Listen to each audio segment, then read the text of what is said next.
Saya berada di Leeds, 350 km from London. Itu urusannya Brother Rismond, Suryo, ya, Roy, Butiva. Sudahlah, kalau kau punya ijazah asli Jokowi, tunjukkan. Case close, saya bilang. Jokowi, harusnya masih ada waktu ini. Kalau mau Anda sadar, tobatlah, ya. Tobat.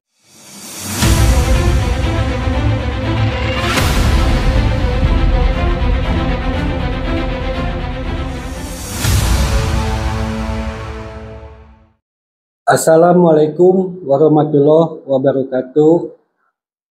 Jumpa lagi di channel Pejuang Bangsa Konoha. Bagaimana teman-teman? Mudah-mudahan kita semua disehatkan serta diberikan rezeki yang berkah. Amin ya rabbal alamin. Teman-teman, Bang Egy Sujana sepertinya betah di London. Di sana dia sehat. Mungkin kalau balik lagi ke Indonesia pakai kursi roda lagi kayaknya, ya. Tanpa basa-basi, mari kita simak videonya teman-teman dari Bang Egy Sujana di London. Bismillahirrahmanirrahim. Assalamualaikum warahmatullahi wabarakatuh. Hari ini insya Allah tanggal 1 Agustus 2025 saya berada di Leeds, 350 km from London, jadi cukup jauh di utara. Alhamdulillah Allah kasih rezeki fi maqamin amin. Jadi Allah kasih tempat orang-orang yang beriman tuh tempat yang aman. Saya di sini tidak sekedar aman tapi nyaman. Coba lihat itu Beri. Ini rumah kita di Leeds, ya. Sederhana tapi kalau di Inggris ini mah udah kelas menengah lah ke atas. Halamannya juga luas tuh, panjang. Ada buat barbecue, ada apa ya. Alhamdulillah Allah kasih tempat yang aman, nyaman, dan insya Allah diberkahi oleh Allah. Saudara-saudara, poin pentingnya ingin saya sampaikan adalah dalam perkembangan hukum sekaligus politik, saya appreciate kepada Presiden Prabowo yang telah menyurati DPR untuk persetujuannya abolisi dan amnesti. Itu pilihan cerdas, ya, sehingga tidak ada unsur cawe-cawe, tidak ada unsur intervensi, tapi itu kewenangan, ya. Jadi kalau ada yang bilang itu intervensi, itu blow on, nggak ngerti tata negara hukum. Jadi the best Prabowo. Tinggal satu lagi harapannya adalah ijazah palsu nih Jokowi, karena udah amat sangat terang benderang gitu loh. Saya tidak persoalkan yang UGM, itu urusannya Brother Rismond, Suryo, ya, Roy, Butiva yang punya kapasitas ilmu bisa bongkar itu. Saya fokus ke ijazah SMA-nya, karena itu pernah dipersoalkan, bahkan dipengadilankan. Dan yang melakukan ke pengadilannya adalah pihak polisi. Kemudian dioper ke jaksa P21, bisalah diadili. Pertanyaan seriusnya, apa alat bukti? Minimal 2 loh. Alat bukti itu dalam perspektif hukum ada disebut di dalam pasal 184 KUHP, ya. Ada 5, keterangan saksi, keterangan ahli, ya, dokumen atau surat menyurat, petunjuk, dan keterangan terdakwa. 5 inilah. Nah, masa dari 5 ini satu pun nggak bisa ditemukan sebagai data primer, ya, oleh polisi. Padahal dari kami sudah kami ajukan, yaitu putusan pengadilan negeri Surakarta. Itu dokumen, itu surat-surat, ya, yang menjadi sah menjadi alat bukti.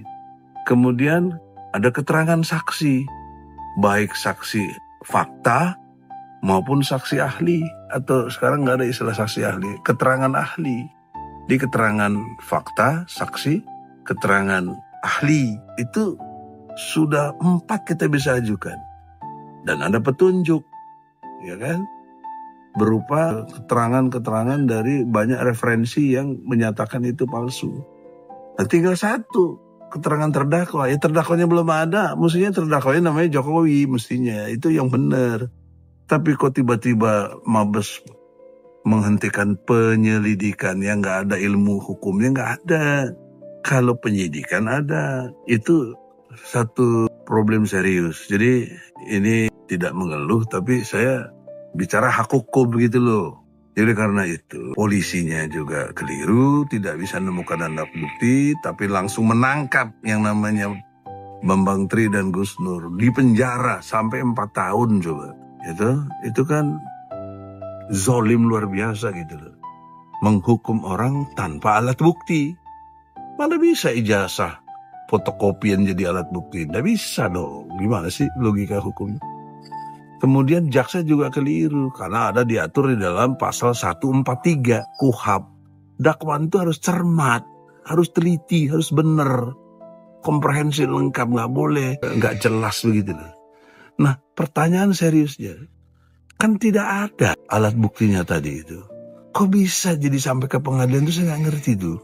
Ilmu hukum mana? Berarti bukan pakai ilmu hukum, pakai ilmu kekuasaan. Jadi jaksa, polisi telah berlaku zalim. Ditambah lagi kezaliman sempurnanya oleh hakim. Kok hakim mutus juga? Tuntutan jaksa maksimal loh 10 tahun. Diputus 6 tahun. Saya banding, dapat 4 tahun, dikurangi. Nah, saya lihat dikuranginya kenapa? Karena ada pasal-pasal, khususnya pasal 14 dan 15 Undang-Undang nomor 1 tahun 40 nggak dipakai, nggak jadi pertimbangan hukum. Dan kemudian pasal ini oleh MK pun sudah dicopot, sudah di-drop, nggak berlaku lagi. Kok tetap dihukum gitu? Itu zolim luar biasa hakim. Jaksa, polisi, kalian bertanggung jawab di akhirat itu luar biasa. Jangankan di dunia aja saya persoalkan sekarang ini. Ya. Dan saya minta kepada Pak Prabowo dengan hormat, gunakan kewenangan Bapak sebagai presiden untuk menegakkan hukum. Apa sekarang nih? Perintah Pak Polri. Kapolri itu di bawah Anda. Bisa diperintah oleh Anda sebagai presiden. Jaksa di bawah Anda, Jaksa Agung. Bisa diperintah juga. Suruh bisa eksaminasi, tapi yang paling utama nggak usah itu. Maksud saya perintah saja, tingkatkan menjadi penyidikan. Jangan dihentikan penyelidikan, justru ditingkatkan. Dan supaya lengkap keterangan alat bukti, jadikan Jokowi itu terdakwa. Tersangka dulu, kemudian diproses oleh jaksa menjadi terdakwa. Baru sempurna, baru diadili. Kalau mau jalan pintas. Tapi saya sudah bilang di pengadilan juga. Kepada Otto juga saya sampaikan. Sudahlah, kalau kau punya ijazah asli Jokowi, tunjukkan. Case close, saya bilang. Nggak perlu berlarut-larut, case close. Tutup kasus. Kalau memang asli, saya ulangi lagi. Kalau memang asli, ya berarti Jokowi benar. Kita yang keliru. Gitu loh. Itu hukum. Kalian bisa gugat balik, bisa apa, terserah kalian. Tapi selama kalian belum bisa tunjukkan ijazah asli, apalagi sekarang polisi udah berani menyita, nggak bisa tunjukkan juga, itu peristiwa kezaliman hukum yang luar biasa.